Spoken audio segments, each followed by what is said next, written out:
what your pain points are and my pain points are. Anyway. Yeah, that would be awesome. So yeah. So I don't see anybody online, but since we're going to record this anyway and share it with everybody, Sure. why don't you go ahead and do a brief introduction? Sure. All right. Hey, everybody. I am James Introcaso. I have a couple of podcasts on the Tome Show. I have another podcast called Have Spellbook Will Travel, and I've got a bunch of products on the DMs Guild, and I'm working with some other people on publishing some stuff right now. And I'm here with the amazing Brian Fitzpatrick of Moebius Adventures. Yeah, Moebius Adventures. Tell us about that. Yeah, let's talk about that. So if folks don't know me, I've been around off and on for a long time. The latest incarnation of Moebius Adventures restarted again in 2013. So that's kind of what I've been focused on, is system neutral stuff. And It's been fun. System neutral is awesome. Yeah, well, and I love all genres too. I'm a fantasy geek too, or mostly, but I like sci-fi and, spies and everything else. So anything I can do to make people's lives more easier to generate, ideas is what I shoot for. So nice. That's really cool. So I have a list of questions for you. All right, let's do it. Because got to have questions. I think that's good. What got you started on the blogging path versus just the publishing thing is relatively new? Yes, yeah, definitely. But the blogging thing has been going on for quite a while. So what got you started blogging? So what got me started blogging was really podcasting. I had always wanted to write an RPG blog, and I never really had the motivation or the wherewithal. And then I sort of forgot about it. I had this whole idea like, I'll design a world one blog post at a time, and then I can get feedback from people, and they'll tell me what's cool. They'll tell me what's an obvious ripoff of somebody else that I should change, all that kind of good feedback to get. And then maybe, if the blog got enough traction, I could try to publish that world, right? And then at the same time, while I was thinking about that, 5th edition Dungeons and Dragons was in its D&D Next playtest format. And I was I love Dungeons and Dragons. I've been playing D&D since I was 10. And I play a lot of other role-playing games, and I love those too. But, I find D&D, people understand the concept very easily. It's made for kind of mass consumption, and it's great to get new people. So, my gaming groups have changed over the years, and D&D has kind of been the constant. Like, hey, I had a group that I played a lot of 3rd edition with in high school, and then I had a group I played a lot of 4th in college and stuff. And now that I'm an adult, like, I got, people at offices where I work are asking me to teach them, which is amazing and something I never thought would happen, right? So anyway, so I was craving all of the news about the playtest that I could get, and there just wasn't enough coverage for me. And I was talking to my now girlfriend at the time about there's just, I wish there was more. I loved listening to podcasts, and I was like, I wish there were more podcasts covering this kind of thing. And she was like, well, why don't you do one then? Which was really, really smart, and I never would have done that without her. So I wrote to a guy named Jeff Greiner, who owns the Tome Show, and for some advice, I listened to his podcast. It's a D&D news podcast. I said, this is what I want to do. Do you have any advice? And he said, why don't you record an episode and I'll put it out? And the rest is kind of history. He's just continued to very generously put that out online with, Sam Dillon uploading episodes for us and stuff. So anyway, it's been awesome working with those guys at the Tome. And when that was happening, I was like, I should capitalize on this somehow. I'm suddenly being launched into a podcast that's a network that's been around for 7 years, has a whole bunch of subscribers. Like, what more can I do? And I was like, well, let's dust off this blog idea. And that's how it got started. And the thing that has kept me honest is that I started to plug the blog on the show. And now that I talk about the blog at the end of the episode every week, it keeps me accountable for okay, now I have to go upload the blog. Like now I got to make sure I do it. I got to make sure there's something new on there every week. I got to keep creating this world that I'm making. And that's sort of what has kept me in the game, is that one keeps me accountable for the other, right? I talk about the podcast on the blog and the blog on the podcast. And so I kind of, they both feed into each other and force me to do the other one, which is good. So self-fulfilling prophecy. I like it. Yeah, exactly. So nice. Yeah. What about you? How did you get started, man? Oh, let's see. I've been playing D&D in some form or another since I was 12. So I'm afraid to let you know that was 3 decades plus ago now. Hey. So it's been a while, and I've always enjoyed the gaming. The creative aspects of it for me are what's always driven me. And when I got to college, I fell into a geek dorm floor the first year I was there, and that just beautiful thing that is. Yeah. Yeah, it was beautiful. It was everybody was a gamer. We played D&D pretty much every night. That's awesome. Shadowrun or Call of Cthulhu, or any of a number of other games, BattleTech, Mech Warrior. There was all kinds of stuff. And when I graduated, I started Moebius Adventures with a friend of mine, Sean Bendel, and we actually had our own role-playing system. We had a set of rules that was very open and not genre specific at all. So those are the best. Yeah, we played that the hell out of that for several years and decided, well, let's try this publishing thing. And it was before, it was right as Drive-Thru and RPG Now were just getting started. The PDF thing really hadn't taken off yet. And I think we sold 1 copy of our book to some guy in the UK. And it was printed on my home printer and put in a 3-ring binder, and we shipped it off. I think I still have the check. We never cashed it. Nice. So that was my our first exposure to publishing, and so we had a lot of fun. We wrote a bunch of stuff that never saw the light of day, and it was fun, and we were creating stuff all over the place and playing all the time. And that was, again, before blogging and podcasting had really taken over. That was kind of the mid-90s. Sure. And unfortunately, my friend passed away in 2000. I'm sorry to hear that. Yeah, and it was unexpected, and car accident, and that was pretty much the end of the first generation of Moebius Adventures, and I just didn't have the heart to continue after he was gone. Yeah. And then I don't know, I got bored, and then by the time my second kid was born, I had a little bit more time. Funny that. To actually think about, well, maybe I'll do this gaming thing again. So Moebius Adventures launched again, and since then it's been kind of an on again, off again thing. We had the Moebius Adventures core rules that went out, that I gave away 1,000 copies of in 97. Nice. No, 2007. And it didn't do well. I am not a systems guy. I will come right out and say that. And that book proved that in no short fashion. So I went back behind the scenes and started working on some random stuff.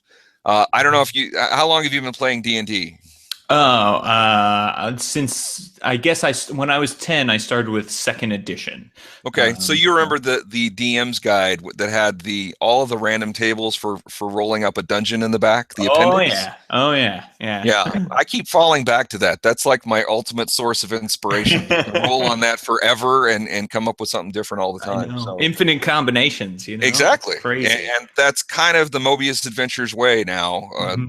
If there's a way to bring in a random table, I'll be the guy to bring in a random table. So did that for the first couple of years, and then recently I fell in with Vince Florio, who's he's done Wild Games Productions, does the Roll for Initiative podcast, and they've been doing that forever.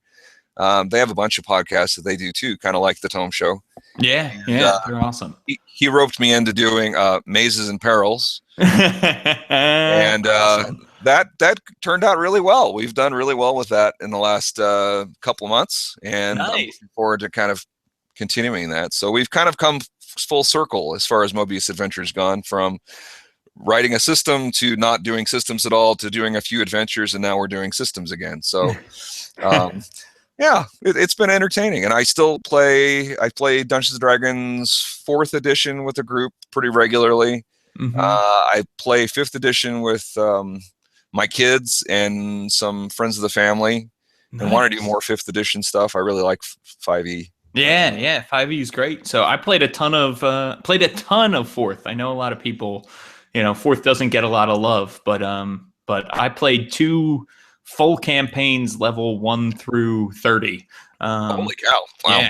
Yeah. So, and those epic level, whew, you better set aside some time for those battles. I think we're in the around level 13 or 14 now in one of the campaigns, and those battles take forever. Yeah, they really do.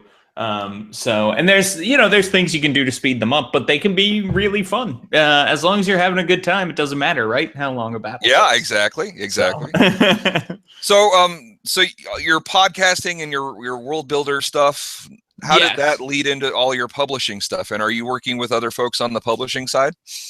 So there's a few things, that I am doing. There's 2 I can talk about that I'm doing with other people right now. So, and it's all 5th edition adventure writing is what people are coming to me for, which is great. It's really fun. So, there's an adventure that I wrote that will premiere at Gen Con.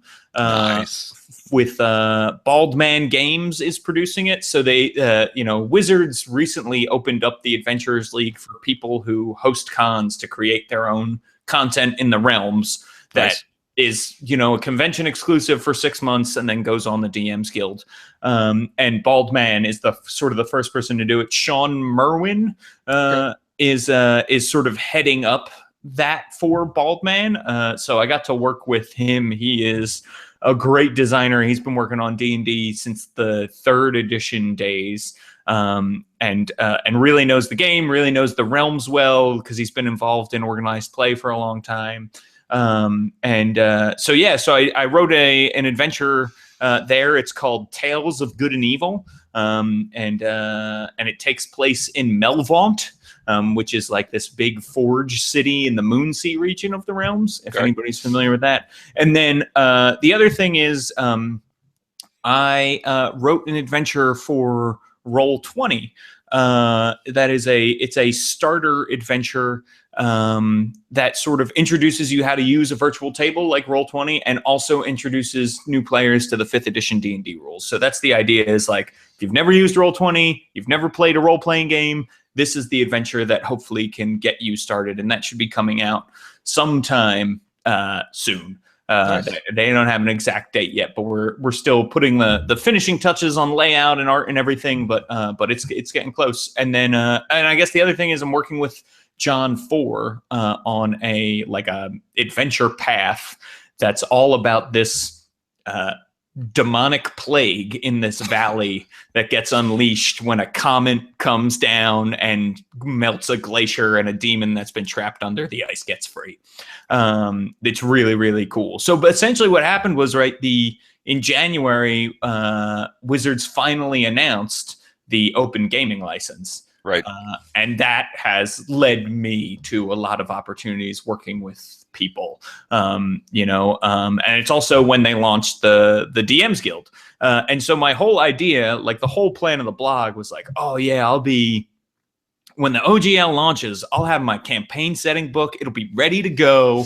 And then it'll be for sale, and people are going to buy it, and I will make literally tens of dollars. And and obviously that's not the case. I don't have a world book ready. I don't think I realized how much work that actually is if you want to make a product that's good and well edited and well laid out. That is still the plan at some point, but at some point I think I stopped, because I was like, well, I don't want to pay a lot of people to do layout and edit and stuff if they never come out with an OGL. It's kind of like one day they didn't have an OGL, and then one day they suddenly did. There was no kind of trail for like, hey, at this day at this time. Otherwise, I might have had my stuff together, but I don't know. They dragged their feet for a long time, it seemed. They did, and there's a lot of, it's a small team. There's like 20 people total on the D&D team or something like that, and they had somebody in their legal team who was, in charge of getting it all together. And obviously they had this deal that they were working out with one bookshelf as well that we didn't know about, right? That all behind the scenes, that person got put on a grand jury murder trial that like took months. And so that's one of the reasons why it was delayed, which just goes to show you that even like major players in the industry are still very small. This is a very small industry, which makes publishing super hard. Like, Brian, I would guess that you probably have a full-time job in addition to Moebius Adventures. Yep. I am a software engineer, and that's pretty much a full-time job. And Moebius Adventures has been kind of, the side gig forever. So, and kind of like you said, planning to make tens of dollars. That's how Moebius Adventures has worked. Mazes and Perils has done great, but that's awesome. That's great. I think that's our best-selling product ever. So I'm thrilled beyond belief with that. But yeah, and it does take a long time to get a product from idea phase to published book phase. That's definitely a long process. Totally. And I think probably one of the hardest things to sell is a new system. Yeah. Particularly a new fantasy system, because there's so many out there. So what is it, do you think, that appeals to people about Mazes and Perils? Honestly, there's a few things. One was Vince created this game maybe 2013, 2012, and it actually won an ENnie for best free RPG that year. So it had a built-in audience, and a lot of people with the old school renaissance that's going on right now.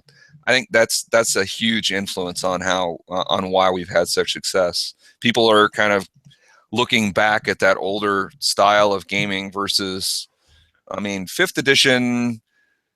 If you put a 5th edition character versus a 1st edition character, the 5th edition character is going to beat the snot out of that 1st edition character. Without a doubt, really fast, because the first one, it's kind of like playing Dungeon Crawl Classics. I don't know if you played any of that. Oh yeah, definitely. It's that same kind of, the funnel system where characters don't survive very long. I think a lot of people have fond memories of those days of, oh, sure. Oh yeah, I stepped on a trap and my character obliterated. I don't know what happened. He's now in pieces on the dungeon floor. I think there's some fondness there, and I think a lot of people are in the newer generation are coming back to some of that old school feel. So there's a lot of I had a friend several months ago introduced me to Lamentations of the Flame Princess. And that was, it changed our style of play completely. We played Sorrow of the Stone Man, which is a really, really great adventure. But essentially, like, everything we did was so much more planned and careful and thought out, because your wizard only has one spell and 4 hit points, because that's what's going to happen. And when they cast that spell, your wizard basically is done for the day, right? Like, that's it. And people who it's like one of the things, right, is the wizard in 5th edition D&D, his proficiency bonus with a dagger, let's say, progresses at the same rate as a fighter or a rogue's proficiency. Exactly, yeah. That's not the case in the old school. Like, if you were a wizard, you were never getting any better at using a weapon, right? You were going to get better at magic because that's what you did. Yep. And that's kind of cool. Like, I really like that. And obviously, I've never heard the term funnel system, but that's a perfect way to describe it, right? It's like evolution, basically. It is. Well, when I looked at the DCC stuff 2 years ago, and I was fascinated by the fact that they recommend you basically build a mess of characters, and then whichever one survives that first adventure, that's the one you stick with. It's like, okay, let's turn them out through the meat grinder and see what happens.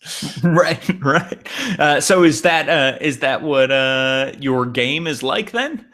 A little bit. I think it's more.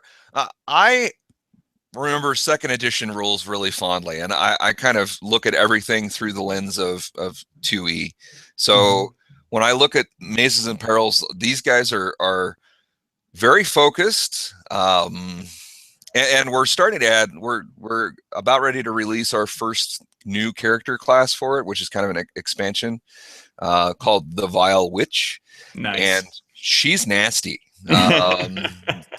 She has like pus and vomit, and there is all of this, gross stuff, which I love because there's a background to it and there's a reason for it to be, and nice. Very different role playing with that character versus your strict magic user.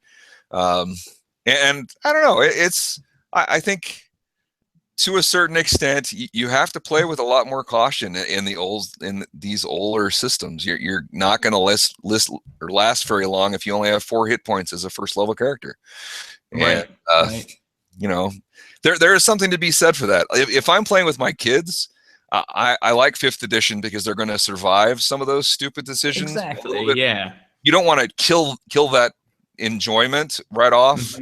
But as you get older, you kind of want that little extra level of difficulty, I guess. Yeah, yeah, it's like hard mode, right? Yeah. And it also, I find when I'm playing D&D, because characters feel so much safer, there's a lot of tackling things straight on, right? There's a lot of, we're going to kick in the door, we're going to take out these guys, we're going to the next room, we'll do the same thing till we get to the boss, we'll kill the boss, we'll take the treasure, we leave, right? And that is, you're challenged to think outside the box, right? There's a lot more of, let's sneak around, let's try to collapse this room on top of all of these monsters, let's use stone shape to seal the door, and then we'll seal the chimney and the smoke will suffocate them, like all kinds of and it's not just all death. No. I think it's funny though, because I think the newer generation of role playing is more character based, and there's a lot more drama and kind of, it's not all death and destruction. There's a lot more chatting and political stuff and all of that other stuff that comes along with it. The old school was, okay, I've got a character and we're going into this dungeon and let's see if we survive. Right. So there's got to be kind of a meeting of the minds, I think, between those two styles. And I think that's one of the benefits of the old school look and feel and all that stuff coming back into it, is we're kind of pulling into that center of, sure, we can have these battles where, you're going to die if you don't approach it in a smart way, or you can have these little, vignettes where you kind of go in and go, oh yeah, that was a nice little goblin. I'm really glad we slit his throat and free. But yeah, which is cool. And it's also, that's one of the things I noticed, right, about Lamentations. Like, you don't have a lot of social skills because it's actually dependent on what you as a player are able to. So like, if you can make your character intimidating, they will intimidate the goblin, right? If you can make him diplomatic, they'll be diplomatic. It's not just coming into the room and rolling a check and saying like, well, I got a 30 on my persuade, so they better make the contract work more, Yeah. Which is cool. So yeah, I think that's awesome. The old school renaissance is something that I feel like even has helped inform a lot of games like Dungeons and Dragons. I mean, if you look, the difference between 4th in its complexities and the difference between 5th in its simplicity and kind of the ability to wing a rule a little bit more and do things on the fly. I think that's due to the influence, at least partly, of that movement. I totally agree. I think the 4th edition is much more computer role-playing influenced. Definitely much more strategic and chess kind of board where you have a mini and you have figures and all that good stuff. 5th edition, I've gone back to the theater of the mind kind of approach, where I'm not even in a lot of places, I'm doodling a map on a dry erase board. Sure. And that's plenty. You know, you have X's and O's and going. You know, it's a lot more freeing, I think, for 5th edition. Yeah, I totally agree. I think that's been amazing that for every little fight, you don't have to get out the tiles, draw out the map, get everybody ready. And it also reduces, I heard them talk about this on a podcast called Down with D&D. They were saying like it reduces sort of the character decision by committee, where you have the grid in front of you and the player thinks, okay, I have to move here. And then if I move here and I use my burst power that comes forth, I'll get this many, and then somebody says, oh no, it'd be better if you did it over here. And, that aspect, when there's theater of the mind, you don't have that. And it really does speed up combat, which is much. 5th edition combats. I've done, 10 and 15 monsters and characters, and it's gone like that. And you're like, okay, 4th edition, we'd still be here 3 hours later. Oh yeah, definitely. So how has 5th edition and Roll20 work together? Have you done a lot of Roll20 with 5th edition? Yeah. So I'm a big Roll20 fan. I'm a big fan of virtual tables in general, but Roll20 I think is my personal favorite. They have once the OGL came out, they have this system reference doc integration. So anything that is in the system reference doc, you can drag magic items onto your character sheet and it does all the math for you. You can drag spells onto your character sheet and it does all the math for you. As a DM, you can make NPC stat blocks using monsters in the SRD and dragging them over. So it doesn't have everything because it's SRD dependent. Right. Maybe they can, I'm sure they would love to partner with Wizards if they could. But so that makes it really great. And what's nice about Roll20 is you can still run theater of the mind. You just say like, okay, we're not drawing a map for this, or you sketch something out real quick and you say like, here's the monsters, here's you guys, but the grid doesn't matter as much, or, that kind of thing. And your players, my players are usually able to fly with it. I imagine anybody's players would be able to, they're not special in that way. Like it doesn't require hyper intelligence or anything, right? To have, like you said, X's and O's. You can kind of do that more on the fly, certainly with Roll20. And when you launch a new game, you get to select what character sheet you want with it. There's a bunch of 5th edition. If you're playing Fate, you can bring a Fate. If you're playing Savage Worlds, you can bring in Savage Worlds. It's all kinds of stuff. So it's great. I find it works really well. The hard thing about a virtual table, and this isn't 5th edition related, I think this is any virtual table, is like the computer is right there. And so if it's not your turn, or if the party's split up and half of them are here and half of them are here, it's super easy to click over to Facebook, click over to Twitter, lose the thread, and then you come back and the other people forget what's going on, or that kind of thing. So player engagement and pacing is really important when you're playing there, and like trying to keep it up. But again, if your players are really invested, that's not as huge a deal. So nice. It's good. Yeah. So how's your experience with DM's Guild gone? Have you had good luck with it? Have there been any hurdles with releasing stuff? Have you seen any trends, that kind of stuff? Yeah. So I would say, and I've written about this on my blog, but in-depth analysis would sort of, or not in-depth, anecdotal analysis.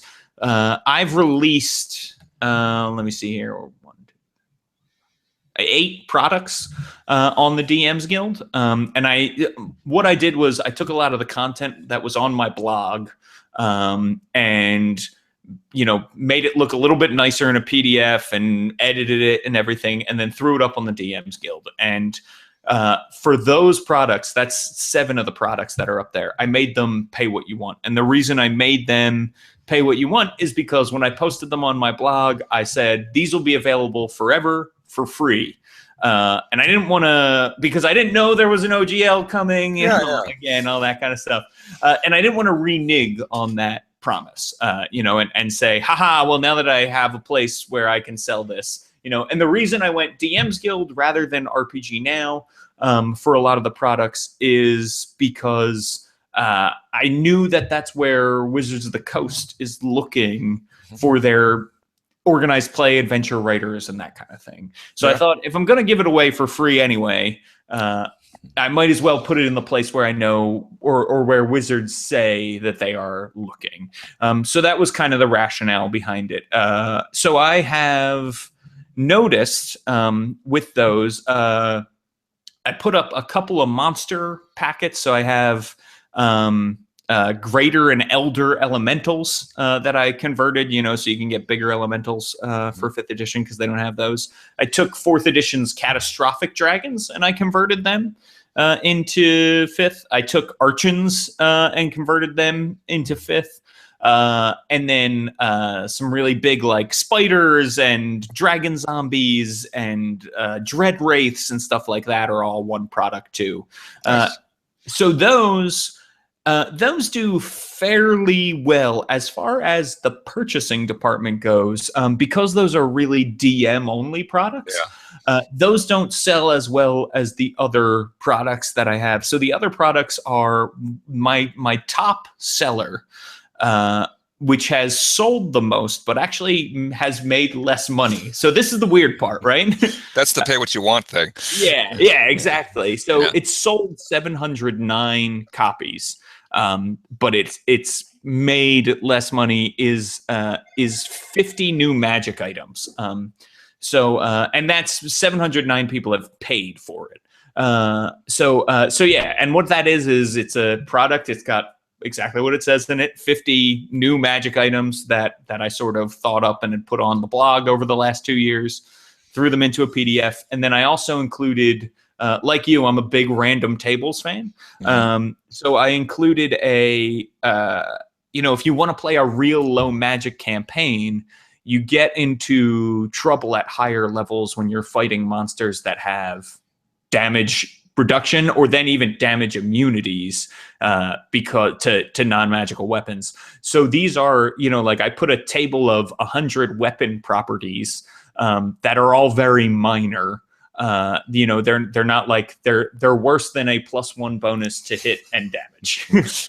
But you could give them to them and still call that weapon magic then for the purposes of that. And it gives you something fun to give to players. And then I did 100 cursed item properties that you can mix and match if you want. And then I did 100 common wondrous items. So, again, items that really give like a limited benefit in very specific circumstances or that kind of thing.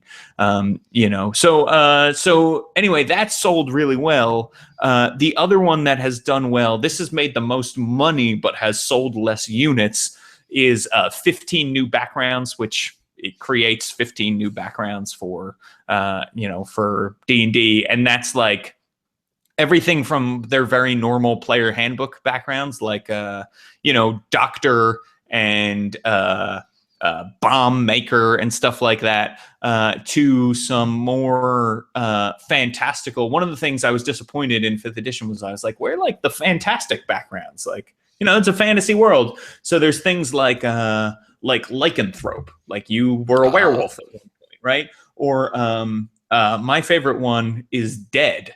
So, like, you died, and there's the magic in the world to bring you back to life, right? Yeah. So what are the struggles of that? How do you deal with that? That kind of thing. So that's in there. And then the other one is a DM product, but the reason I think it's done well is because the Dungeons Master's Guide didn't have a lot of these, is traps. So I put out 20 new traps that people could download, and that's done fairly well. It's got 207. And I'm going to share my screen with you here real fast. So let me do. Okay. So this is people have paid for the products, right? And the Taroka expansion is that's like a Ravenloft product that uses the Taroka deck to do some extra stuff, but that you have to pay for. So this is everybody who's paid for everything, and I just broke over $1,000 today, so that's kind of nice. Cool. Which still comes out to like way less than a cent a word. So don't think you're going to make it rich on the DMs Guild. Oh no. This is the number, just so people sort of have an idea. This is the number of total downloads paid and free on the DMs. Got a lot. Yeah. Yeah. So it's been doing really well. And again, the purpose was to like get my name out there a little bit more and that kind of thing. So it's gone well. I would say though, right? Like again, if you're trying to make money, you're in the wrong hobby. Yeah, you're definitely in the wrong hobby. And a lot of people have said to me things like, oh, well, it's stuff you would do anyway, right? And part of that's true. Like, yeah, I would make traps for my own game, but I wouldn't write them in a way so other people could understand them. I wouldn't get the layout right. I wouldn't care about typos. I wouldn't try to find public domain or cheap art to go with them. Like all of that stuff takes a ton of time.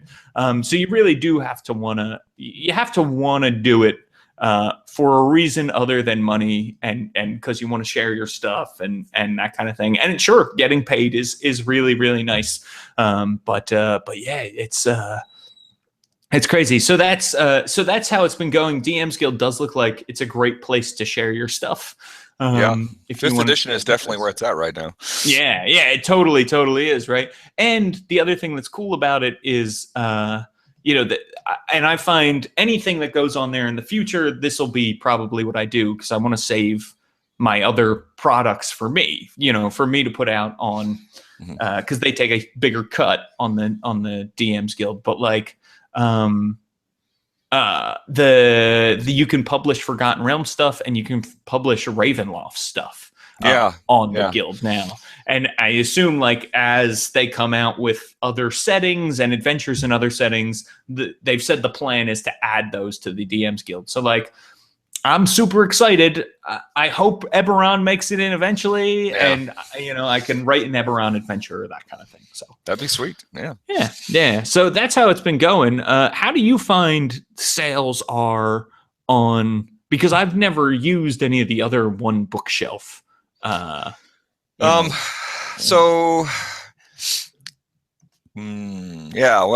since I started back in 2013.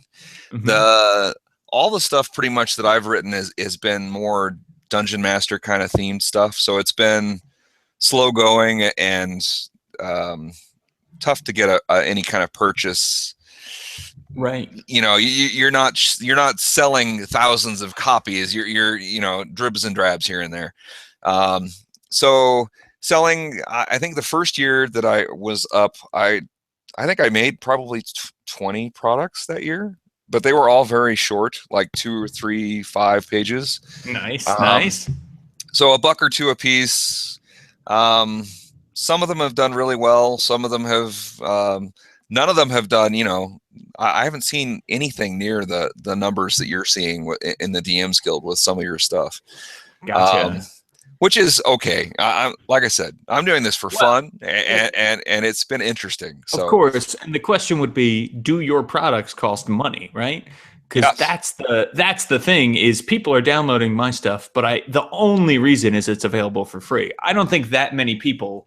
I don't think even 75% of the people have actually looked at those products. I think sometimes people are going through and saying like, oh, maybe this could be. Some people have pay what you want temporarily to sort of get the hype out and then change it, and so maybe people are worried about that. But that's the thing. Always the first when I start a new product line, the first one is always the free one, kind of the here's your taste. Those always do well. Any free product is like you point out, those do really well, and I think that they are sitting in virtual bookshelves, collecting dust. Never to be seen again. Downloaded like, oh, that looks free, let's grab it, and then you never look at it again. So I think that's definitely a part of it. I think drive-through and RPG Now they definitely have the lion's share. So I think the fact that DM's Guild is part of that that whole arrangement is beneficial to everybody. I think that a rising sea raises all boats, right? Totally. So I think the fact that they were able to get the Wizards of the Coast folks to say, yeah, let's work together and release all of this stuff. There's been a ton of releases on the DM's Guild too. So like I said, 5th edition I think is the way to go. System neutral stuff has been harder to sell, and I think mostly because most of the Moebius Adventure stuff is more about generating like a random writing prompt. So like yeah, it's still a lot of fun. I roll on these tables all the time just for a writing prompt, just to have some fun. The Big Book of Little Spaces is kind of a collection of a bunch of random tables around haunted places, so like haunted basements or tombs, all those little tight little spaces that you might need a description for. You can roll a few dice, come up with a few words, and go, oh, well, there you go. There's your random prompt, and right. It's been interesting. I won't say that I've been the most successful publisher in the world. I can actually look. Let's see.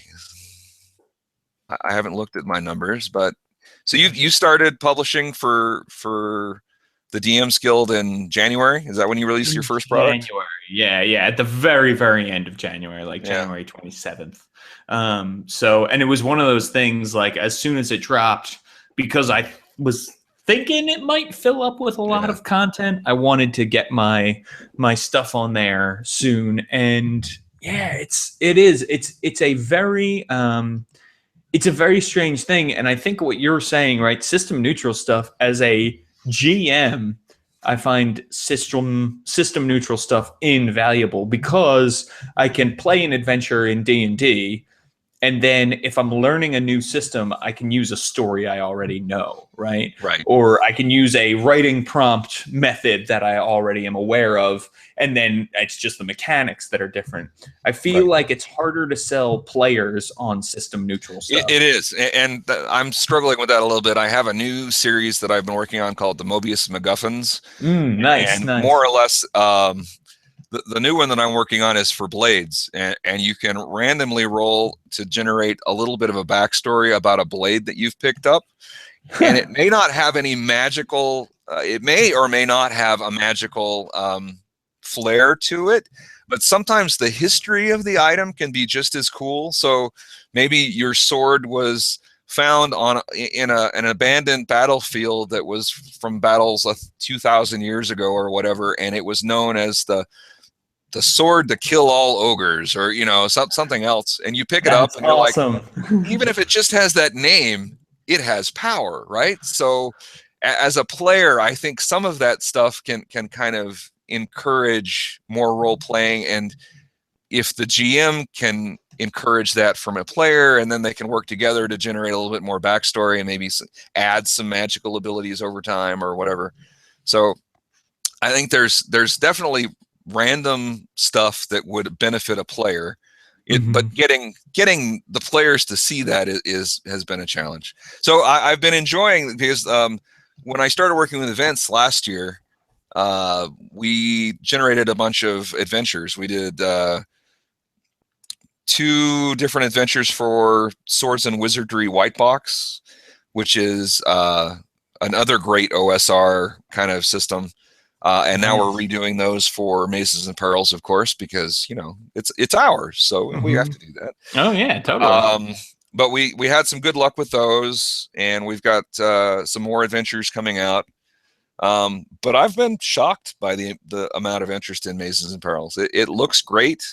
It's fun to play. It's definitely a throwback kind of adventure, or a throwback kind of system. So here's my question, because I can write an adventure in somebody's system. I can make a magic item right in somebody's system, because I've been doing that for years as a DM already, right? Like that's not actually that special a thing to be able to do. When you are making a system or when you're making a writing prompt, like, to me, that is so impressive and so valuable.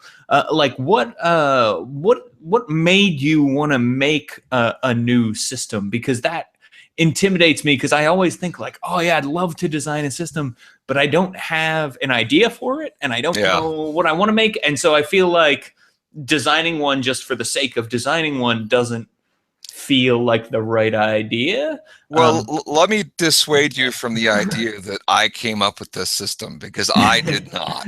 This is Vince wrote this system. Mm-hmm. He had, like I said, a built-in kind of audience already for this, and it was given away for free.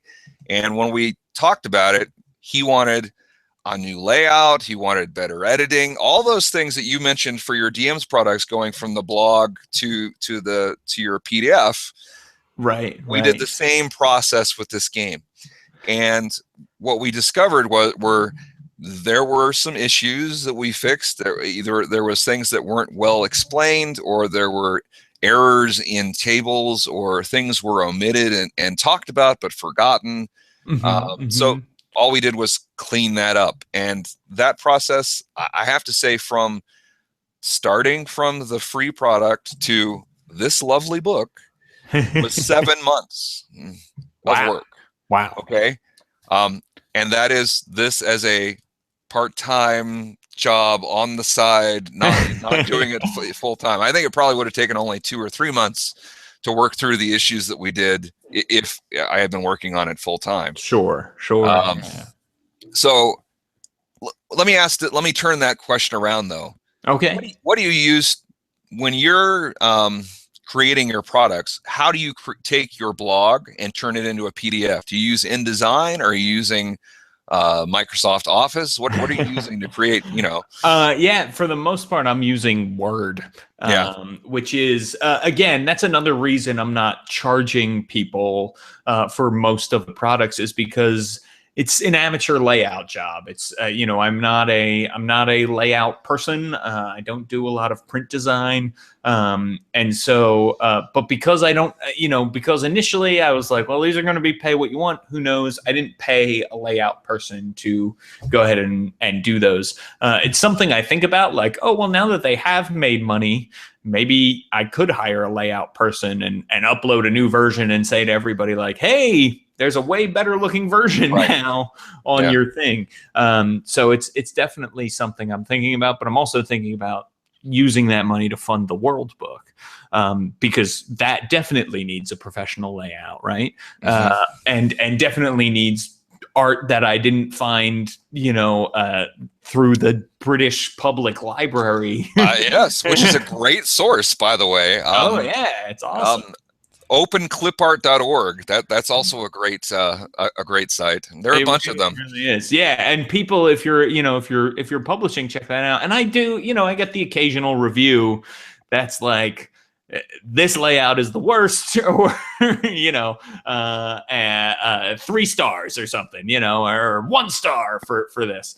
But that's part of the game, and I don't let it get me down, because I know that. And because I know that, that's why I'm letting people pay what they want. The beauty of pay what you want, especially on One Bookshelf, is that you can actually buy the product again.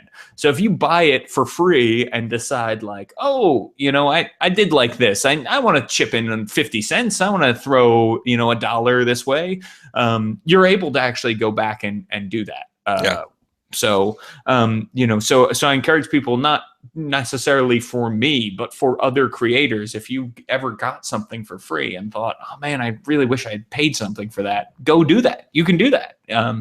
But yeah, so yeah, I'm using Word, and I would love to take the time and learn something like InDesign, it's interesting. I'm still learning stuff. And it's funny because I actually have a degree in technical journalism. So there you go. going all the way back to school, my degree is in writing, And then I switched to doing software engineering after writing boring software manuals for several years. So I actually have a background in writing and page layout that I didn't use for a very long time. So, but it's funny because I still to this day forget how long it takes to lay something out. So if you start learning InDesign, start with small projects and work your way up. This was a 70-page product. I hadn't done anything that big since I did the Moebius Adventures core rules book, which was like 120 pages, I think. Sure. And I did that in Microsoft Publisher. Oh, wow. Yeah. Okay, I don't recommend that unless you're a masochist. Do not do that ever.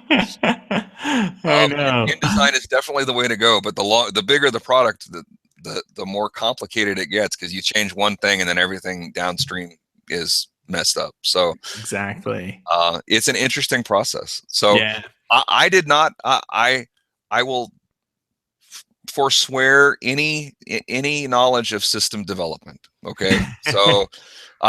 I rely on Vince to do the actual construction of this. And I think that's one of the things as a small publisher, you have to kind of know your limitations and where your strengths are. So as you pointed out, you're good at creating all those things that a DM would need at the table because you've been doing that for years, right? Exactly. And a lot of people, and that benefits a lot of people as seen by your download count. So, I wouldn't start with writing your own, own system by any stretch of the imagination. Sure. So, yeah. It was a challenge. I think it's been worthwhile, and it's turned out awesome. I am very proud of how this book looks, which is shocking. When I look at it, I'm like, wow, did I make this? Okay. Yeah. Huh.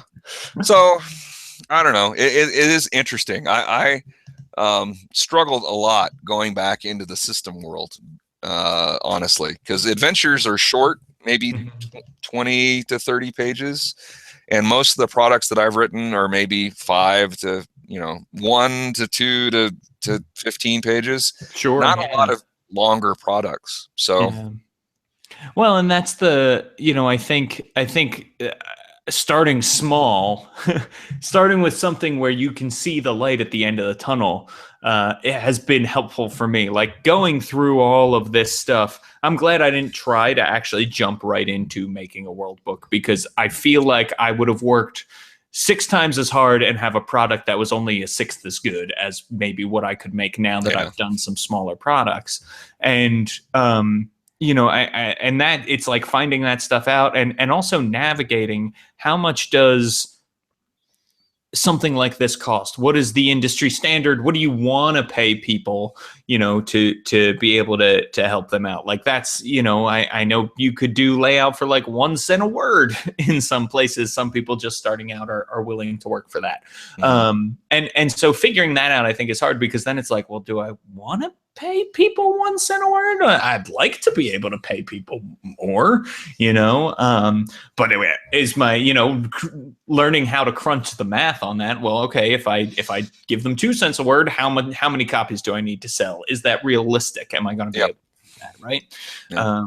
And I think that's the hard place that a lot of small publishers in particular find themselves in. It's like, you were saying you put something in a 3-ring binder to send to somebody, probably because the cost to get it bound would have been astronomical if you're just getting one, right? And it's this, well, if I get them bound in bulk, I pay less per book. And so I can pass that saving on to the consumer, but only if that many consumers are actually going to buy it.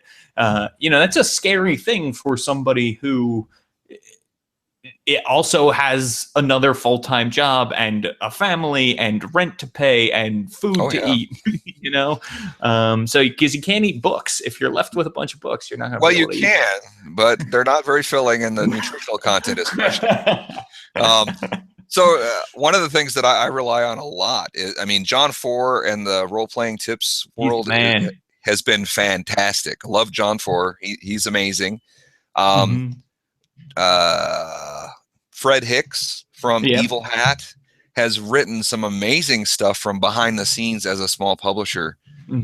which I relied on a lot when I was getting started. And that's one of the reasons why I keep doing those silly little monthly reports on traffic and sales and what's coming out and what's done well and what hasn't. And oh yeah, I'm still alive. I haven't written anything for a while. So it's been interesting. I think there are a lot of small publishers, and they're all of us are struggling with this with similar problems and hurdles to get over. So it's good to kind of share that pain and information, and what worked for you may not work for somebody else, but at least they know maybe that's an approach they can look at and learn from. So yeah, totally. And I would say, if you are going to publish on the DMs Guild, one of the reasons I'm using Word is that they provide a Word template that you can download. And it's also, they provide a bunch of other adventure templates that you can download. It's not just in Word. But if you're only familiar with Word, it's a great place to start out. You will quickly realize why people don't use Word to lay things out. And they also provide a lot of art resources. The thing that's weird is it's almost like they're trying to direct what they want people to make with the art resources. The art resources are a bunch of pictures of monsters and races that aren't in the player's handbook, that aren't in the monster manual. And it's almost like, here, make these for us because you'll never see these. So it's a lot of weird things you might never see in an officially published Wizards of the Coast product. But take advantage of those things, check them out. You can do whatever you want with that art. You can change the colors. You can, play around with those. You can copy and paste and, get just something's head. That's one thing I did. The dragon product was the first thing I put up. And, I was like, okay, let me sort of reshape this weird mud elemental's head, and oh yeah, it kind of looks like an earthquake dragon now. And because I couldn't afford somebody to pay somebody to draw an earthquake dragon. That's like when you're just starting out, like I am, like take advantage of everything. And the other thing is, look on RPG Now. There are tons of great creators selling their work for a steal, and I wish I had seen it before. Like, Rick Hershey does these subscriptions, right? Yeah, that are on sale all the time, and then you just get tons and tons of. You pay for it once, and you get tons and tons of content. So, like, to pay $150 once, right, to get 20 pieces of art that you have immediately, and then a new one comes every month. That's pretty awesome. It is. I do that all the time, actually. So there's some amazing folks. Oh yeah, definitely. And there's also there's free art up there that people want to use. Take the time, right? That's been invaluable for me, is like taking the time to do some research and push that stuff, and to not. I feel like in my brain when I first started doing this, and I don't know if you've had this, but there's like this desire to okay, I have this idea, I better get it out there before somebody else does, so that I'm the first person to blah, blah. But the truth is, somebody else has already had your idea probably 20 years ago. Like when I was doing the Taroka deck thing, I was like, oh man, I got to get this out because, and then I was like, wait, no, listen, a critical hit deck, that's been around forever. That's been, just because you're doing it with a bunch of tarot cards doesn't mean that your critical hit deck is a genius idea, right?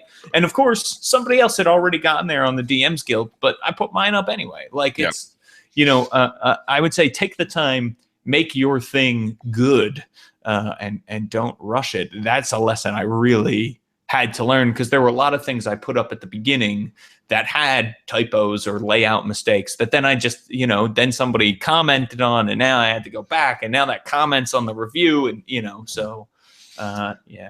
Yeah, I would say editing is got to be one of those things that it's kind of your first impression when somebody downloads your product. And if there's I know from personal experience, if I read a book and I find either a major grammatical error or a typo or something like that, I'm like, okay, It is. Yeah, it sets the tone, right? If in your first paragraph there's something like that, it's just And so let me ask you, do you when you're writing something, you're lucky enough to have a partner in Kevin, right? Do you Vince, guys like yeah. or I'm sorry, Vince. Wow. You guys are lucky enough to sort of bounce off each other. Do you guys work well together? And how do you work? Like, is it I'm going to write this, you write this, we'll switch? Is it you're sitting there typing together? Like, no. Vince usually comes up with some ideas, or I come up with ideas, and we like for this latest stuff, he's come up with these extra classes for Mazes and Perils, and he'll write something up, throw it up in a shared folder. We do a lot over Google Drive. He's actually in Texas. I'm in Colorado. We've never met. There you go. So the internet is an amazing thing. But we share ideas through Google Drive and bounce stuff via email and Instant Messenger and everything else. A lot of times, like he threw up a PDF that he created in, I think he uses OneNote, and I took his text and tables and threw it into an InDesign document and started laying stuff out. And then we've just bounced back and forth with the PDF. And what is this? How does this work for you? What do you think for that? And that seems to work pretty well for us. I mean, this has been, I think, 2 or 3 weeks, and we'll be able to, I think it's just about ready to go out the door. And I have another editor, George, who's been looking at my stuff, and a lot of people will happily work for free copies of your stuff. So if you are looking for a good editor, he's just getting started. I will happily share his name with you, George Fields. He's a good guy. Nice. He's done a lot of this. It also helps that my mom used to be a school teacher. She used to teach English, and she proofread legal depositions for years and years. So she's my other great editor, and she does that for free too. So it really is useful to leverage your network for a lot of these people, especially, like you said, for art. You used whatever you can find. Layout, same thing. A lot of people are just trying to get into the industry, so take advantage. Yeah, totally. Right. You're not the only person out there trying to get in. And correct. It helps to team up, certainly. To use those skills and to take advantage of resources that are offered. Odds are, if you're looking for something, a quick Google search and a little bit of a dive through a message board or something, you'll probably be able to find it. So Google Foo is good. Yes. So you've got 2 adventures coming out, and you've got a world book that's on the horizon somewhere. On the horizon, it's in the distance. It's funny. I took those jobs, and that sort of puts the world book onto the back seat.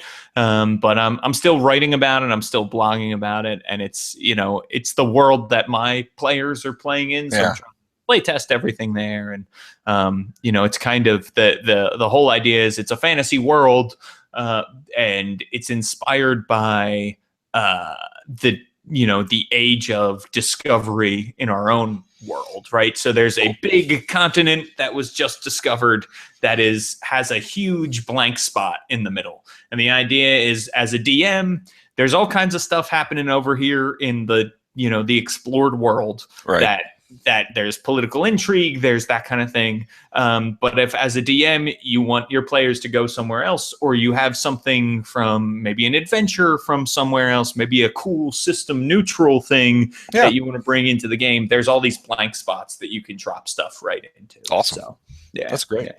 Is that your ultimate goal, to publish your world book? That is my ultimate goal. And then, it's funny because the blog is called World Builder Blog. Like, I've gotten other ideas for worlds that I'd like to try, or I really, I love the idea of and I've seen a couple people talk about this on their own blogs, like a world where the monsters are civilized and the, your typical humanoid races are monsters, or that kind of thing, which is very simple, right? In its in its idea, but in its execution, it's like, oh, okay, holy crap, what does a city of ogres look like? And what happens when the troll council and the ogre king don't agree? And so it's like getting into all that kind of Planet of the Apes kind of stuff. Exactly. Yeah. And then it's like, is this a dumb idea? Because this sounds like an idea 8-year-old me would have thought was really cool. And it's probably just a dumb idea. And maybe I shouldn't do it. So it's like, that exploration phase of like, now that I know how much time goes into it, what do you want to do next that is worth your time? Because I have tons of things I want to do next. Oh, yeah. But what's the idea that is actually going to be worth my time exploring, that I won't get halfway through and throw up my hands and think like, this was a mistake, let me do something else, which always happens, right? I feel like if you work on anything long enough, you get sick of it. But yeah, so that's what I'm trying to figure out. But yeah, that's the goal. Publish a world book. And at this point, I don't care if I'm the only person with the copy. I just want to make it happen. Yeah, that's awesome, though. Yeah. So, how about you? What about you? Do you have any what is your next phase 2? Right. Well, it's funny. I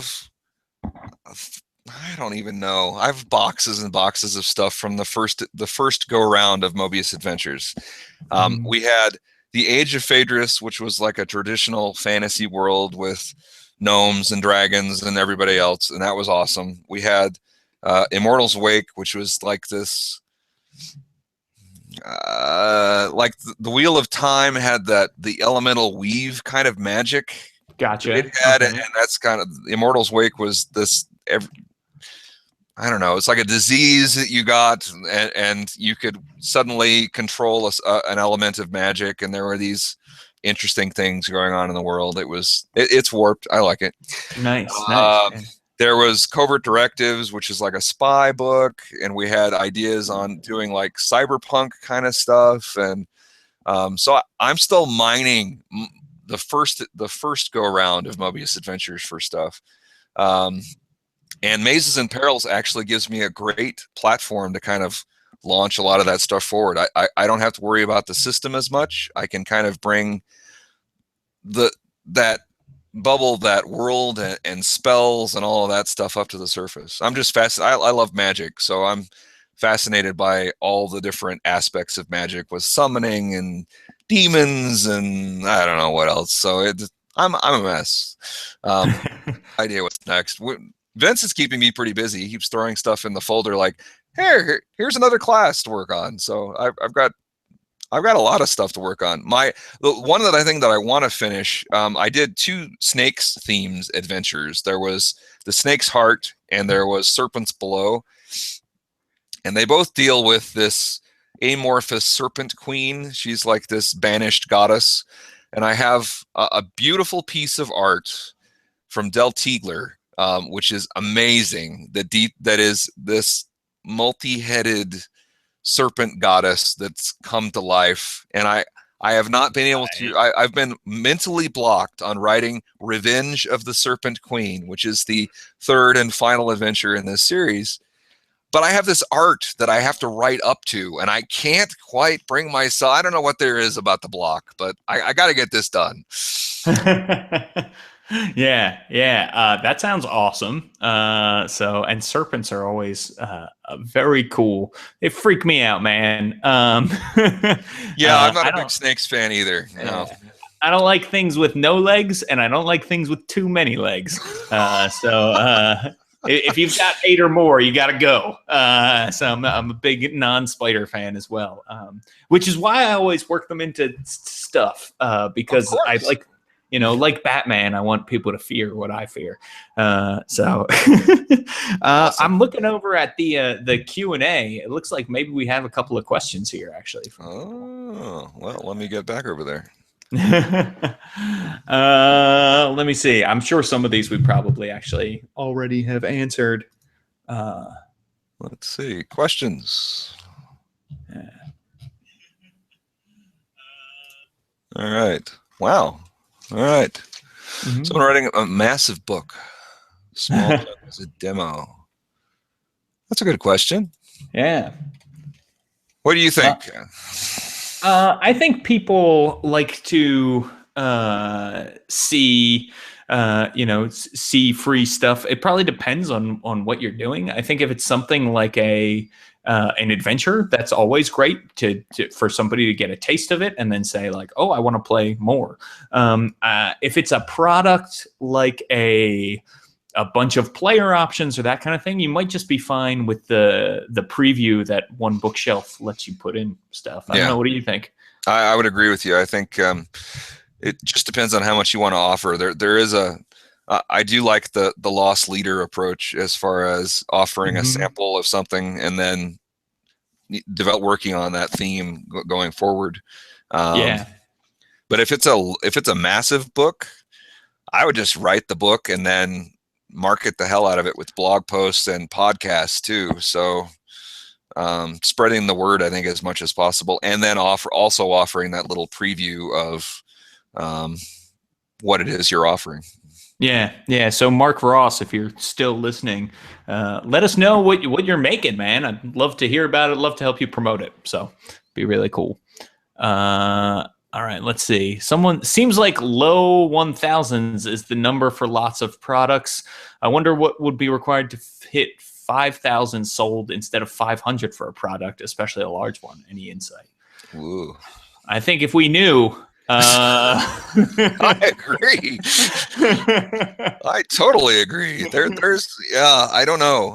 I think you would have to be on the scale of Fred Hicks or some of the Savage Worlds people and the Savage Worlds, the riffs on Savage Worlds has gone nuts. I don't know if you've seen some of that stuff. They're doing all kinds of cool stuff. Yeah, I like that. Riffs has taken off, and I think it's hard. It's hard to say what'll catch, and I think that's really what it needs to be. It needs to be a really cool idea. I feel like a system that can support a really cool idea is what people look for. And I think D&D, obviously it's a household name. They have the brand recognition. All of that works for them. But yeah, I don't know what's going to work. So I don't know. I'm not sure what it takes to hit 5,000. So I know this is from Doug Cole, who is, he's a game designer in his own right, and he's sold a lot of products. So, if Doug has any insight as to, because he goes on to say that he sold 500 products. 500 copies of a GURPS book that he wrote. Nice. So, that's impressive. Yeah, it really is. It really is. So, and it's not an easy thing to do. That's why, 500 copies is like a gold bestseller. It is. It's awesome. One bookshelf. Yeah, exactly. So, but yeah, I don't know. That's what I think. I think a really, really cool, innovative story that is also accessible is the way to get a lot of numbers, right? Because if you have a really cool story but it's very complicated, that's going to turn people off. So it's got to be mechanics and story working hand in hand in some way that has mass appeal, and that's real hard to do. That's why D&D had a 2-year-long play test with over 100,000 people to get 5th edition. And numbers wise, just so that people know how small a fish I am in this particular ocean, I have sold 5,000. I had 5,000 downloads since January 1st of 2013. That's total, everything across the board. And Mazes and Perils has done better than just about anything. I think we're almost at 400 sales for that one. That's awesome. That's crazy. Yeah, and people should check it out. It sounds really, really cool. So if you're out there watching, check out Mazes and Perils. James, you've had better luck than I have selling just numbers wise. I mean, on the DMs Guild. So I think that's an indication of how vibrant that market is too. I think definitely, it definitely is, and it's definitely an indication of of the power of D&D, really, right? Like a lot of people play D&D. And so if you're making something that is for a system that already has mass appeal, odds are it can sell pretty well for a small publisher. Right. Look at if you look at the Kickstarters Kobold Press has done, and then look how great Tome of Beasts did for them. That's a surefire way to be like, oh, okay, yeah, it's this 5th edition thing is taken off, which is great. Again, I think that rising tide lifting all ships is true, because a lot of people are wrapping up their first couple of 5th edition campaigns, and hopefully if 5e got them into it, they'll expand. Right. It's the gateway, So Wolfgang is a great example of a publisher who's done amazingly well and adapted to every new. They did some Pathfinder, they've done 4th edition, they've done 5th edition, they've kind of done it all and done really well all the way along. So it'll be interesting to see kind of how it goes. And Douglas, I'm glad you like the idea of the weapons thing. I don't know how it's going to work in D&D. I'd have to I'm still getting my feet wet with 5th edition myself over the last year. So it's I don't know. I kind of liked the James idea of adding smaller traits or magical properties to things. Your list of 100 curses or 100 magic weapon kind of ideas is a good one. So thank you. I wish I had thought of it, but you did. So you're doing awesome. But here's the thing: there can always be 100 more. Yeah, I know. Thousands more. That's the way to go. So I know I saw a question from Gregory Blair in here, who is also a great person. Something about how do you keep yourself from getting crushed by despair when you know that even Wolfgang Bauer needs a day job. Looks like maybe that question is actually gone now, but I do think that's a good one. Like, what's the motivation? The other day I was thinking, like, are my own games at home suffering because I'm spending so much time writing adventures, writing a blog, doing podcasts, and that kind of thing? Like, are my own actual games, should I just be using some of that time to prep for my game and doing less stuff? I don't know. I'm not sure. It's hard. I told you that the Mazes and Perils process took 7 months. That was intense, and I know I was starting to get frustrated with some of that 3 months into that process, where it was just like, am I really making progress? Is this really what I want to do with my time? And you fight through it. I mean, I think it's like any creative pursuit. You're going to have ups and downs and good days and bad days, and it helps to have. I know I've got lots of ideas for things, and I always carry a notebook with me. I have multiple notebooks and doodle all over the place with ideas for new random tables or a new approach to something or a storyline idea or whatever. Explore those other ideas until you get your wind back, and then you can shift back and forth between whatever projects you're running into.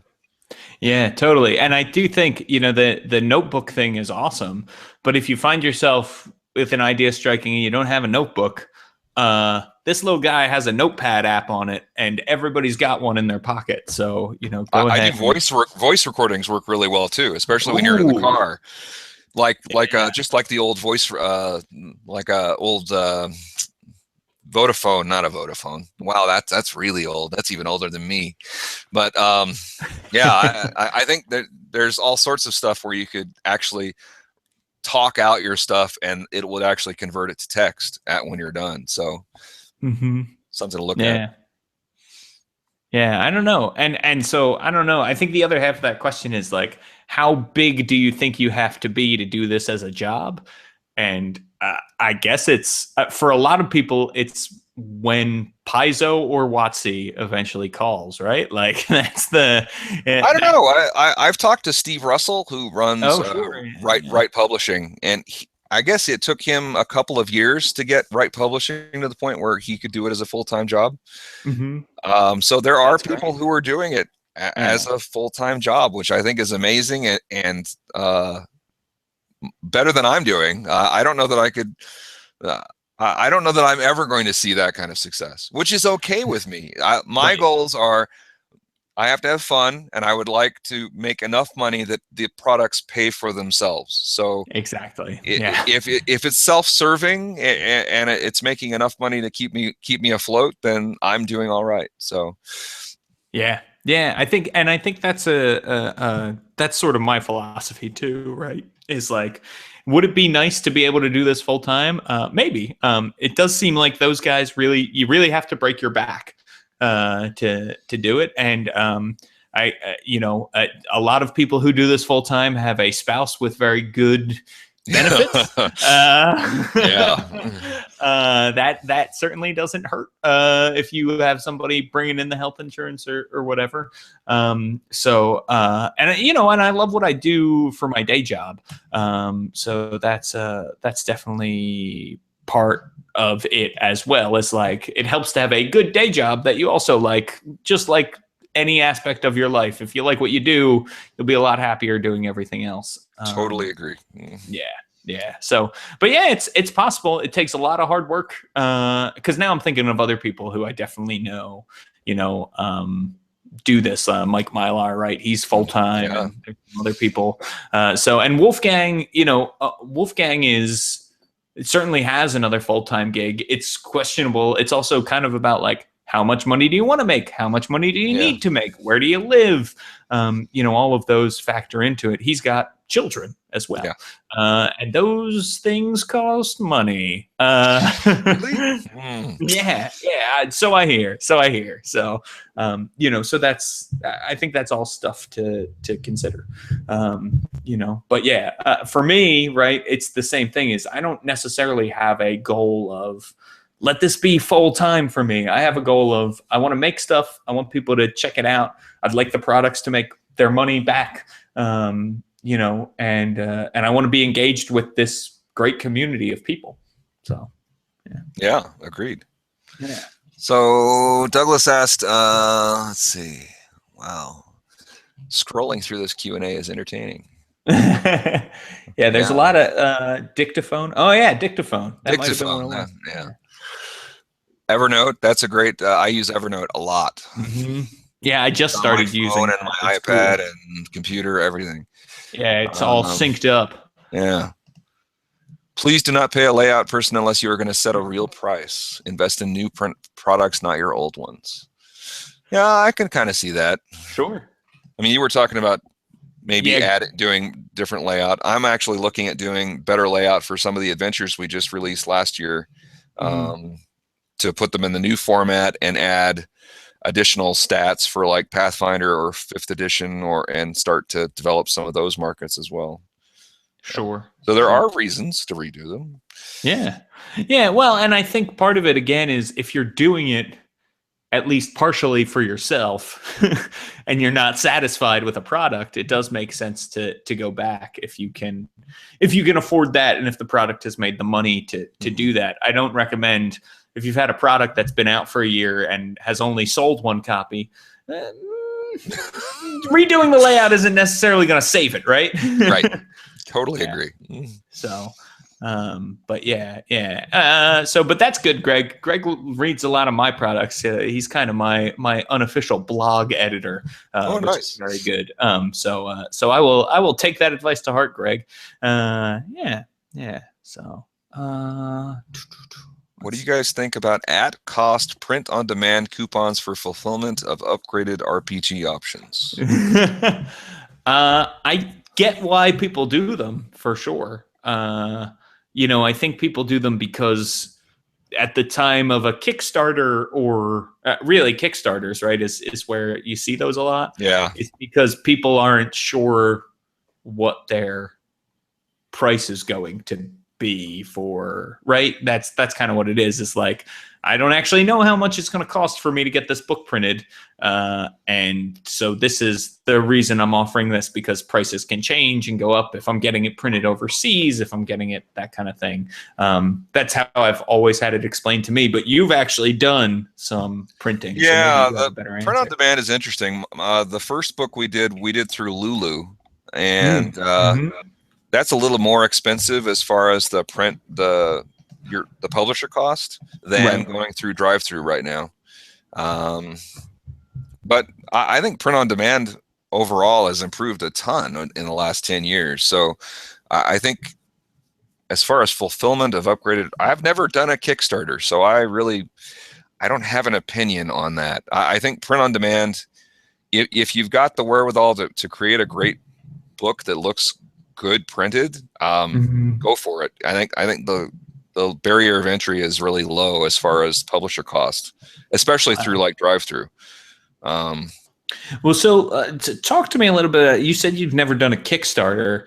Kickstarters seem to be the way, people love to do them. It makes more of an event out of a thing. Do you, was there a reason you've never done a Kickstarter? You just prefer to do it the other way?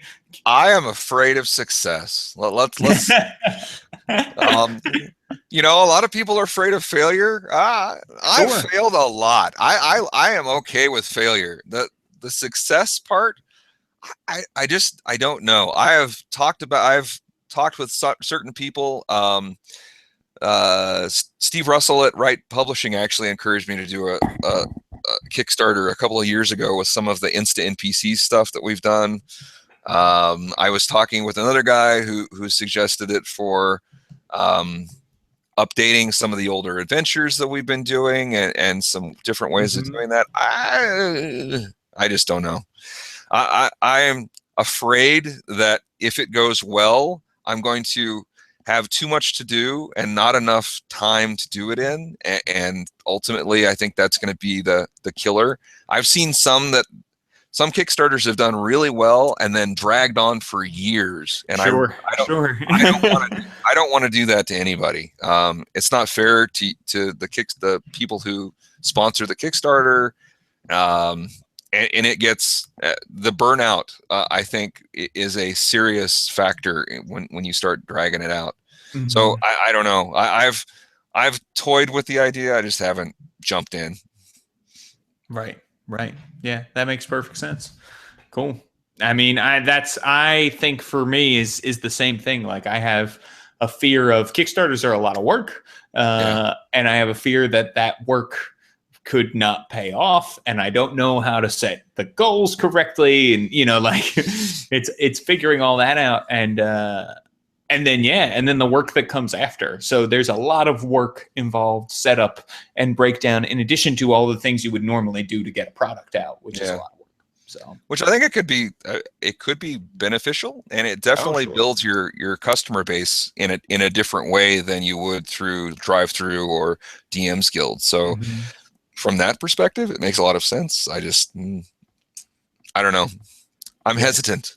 Yeah. No, I totally feel exactly the same way. So that makes perfect sense. Yeah. All right. Did we get to all the questions? Let's see. Just scrolling through here. I'm glad you remembered the questions. I forgot about the Q&A part. Luckily, Greg, he PM'd me. Nice. Like, hey, just wanted to. So, yeah. I mean, I think we've covered most of these. Yeah. In one way or another. So I think so too, especially what do we want to do next? Yeah. So, cool. So that was awesome. So thanks for chatting. I appreciate it. And thank you for having me. This was really, really fun. I'd like to do this more with other small publishers, because it is good to spread, I learned stuff from you, and Hopefully somebody will learn something from me. I wouldn't presuppose I've definitely learned stuff from you. So, and it's always, even it's good hearing that we face the same problems and have the same doubts and the same sort of victories, because I think that helps me think like, oh, maybe I don't suck as much as I think. Like, everybody goes through this. Oh yeah, That's totally. you know, because there is a little bit of like, this is a little bit of finding your way. As technology gets better, as we find more platforms to distribute this kind of stuff, it's like, what is the right way to do it? And it turns out there is no right way, and that's why we're all real confused. So if we do ever stumble upon that golden 5,000 products, Yeah. I will be more than happy to share it with you. Sweet. Awesome. Yeah.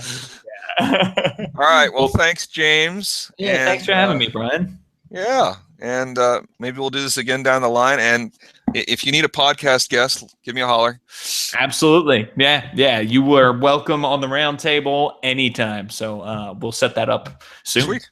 All right. Well, thanks, guys, for watching, and thanks for all the good questions. And yeah, maybe we'll do this again another time. So thanks, guys, and thanks, James. Have a great day, and we'll talk to you soon. Thank you. Bye, everybody.